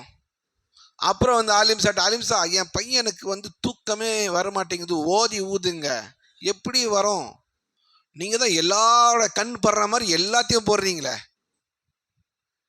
ஹசதுன்னு ஒன்று இருக்குது, ஐனுன்னு ஒன்று இருக்குது. ரசூல் ஸல்லல்லாஹு அலைஹி வஸல்லம் அல் ஐனு ஹக்குன், கண் திருஷ்டி என்பது உண்மை, சத்தியம். அதை நீங்கள் வர வைக்கிறீங்க, இன்விடேஷன் கார்டு போட்டு கூப்பிடுறீங்க, வாப்பான்னு. பாத்தியா, என் வீட்டில் எதை வாங்கி வச்சுருக்கேன், புது பைக் வாங்கினேன், புது கார் வாங்கினேன், நான் சுவிட்சர்லாண்டுக்கு போனேன், நான் இப்படி பண்ண போனேன், அங்கே போனேன், எனக்கு ப்ரொமோஷன் கிடச்சிச்சு, எனக்கு சேலரி இன்க்ரிமெண்ட் கிடச்சிச்சு. எல்லாமே மற்றவங்க பார்த்து பொறாமைப்பட வேண்டிய விஷயங்களை தான் நீங்கள் என்ன பண்ணுறீங்க? எடுத்து போடுறீங்க. அப்புறம் ஏன் வீட்டில் சைத்தான் வரமாட்டான்? அப்புறம் ஏன் ஹசது வராது? அப்போ ஏன் உங்களுக்கு கந்திருஷ்டி படாது? நமக்கு நாமே தோண்டிக்கொள்ளும் குழி அது. அல்லாஹ் அவனுக்கு கொடுத்துருக்கிறானா, அல்ஹம்துலில்லாஹ். உங்களுடைய உற்றார் நெருங்கியவர்களிடத்தில் மட்டும் இந்த சந்தோஷத்தை பகிருங்க. எல்லாருக்கும் நீங்கள் அனௌன்ஸ் பண்ணணும்னு தேவை கிடையாது. எல்லாருக்கும் எல்லா விஷயமும் நீங்கள் அனௌன்ஸ் பண்ணணும்னு தேவை. உங்களுடைய வீட்டில் இருக்கிற மக்களோட அந்த இன்பத்தை நீங்கள் ஷேர் பண்ணிக்கோங்க, பகிர்ந்துக்கோங்க. அல்ஹம்துலில்லாஹ். நம்ம என்ன பண்ணுறோம்? வீட்டில் ஷேர் பண்ண மாட்டேங்கிறோம், முதல்ல சோஷியல் மீடியாவில் ஷேர் பண்ணுறோம். எவ்வளோ விஷயங்கள், கணவனுடைய விஷயங்கள் மனைவிக்கு தெரியாது, ஆனால் ஊர் உலகத்துக்கு எல்லாம் தெரியும். மனைவியோட விஷயம் கணவனுக்கு தெரியாது, ஆனால் ஊர் உலகம் எல்லாத்துக்கும் தெரியும். பையனுக்கு நடந்தது பெற்றோர்களுக்கு தெரியாது, ஆனால் பையனோட ஃப்ரெண்ட்ஸுக்கு எல்லாமே தெரியும்.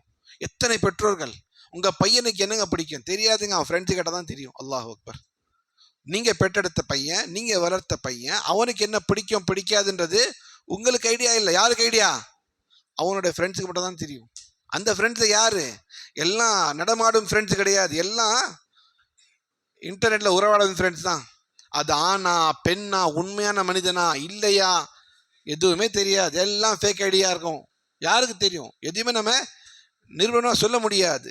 இப்படி ஒரு மாயமான வாழ்க்கையில் நம்ம உலாவிக்கிட்டு இருக்கோம், அதுக்குள்ளே நம்ம மெதுக்கிட்டு இருக்கோம்.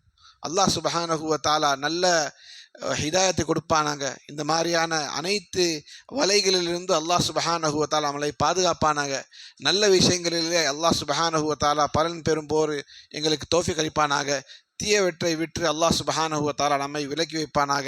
அல்லாஹ் சுப்ஹானஹு வ தஆலா நம்மையும் இங்கே வந்த அனைவருக்கும் இந்த பாவமன்னிப்பு அளிப்பானாக.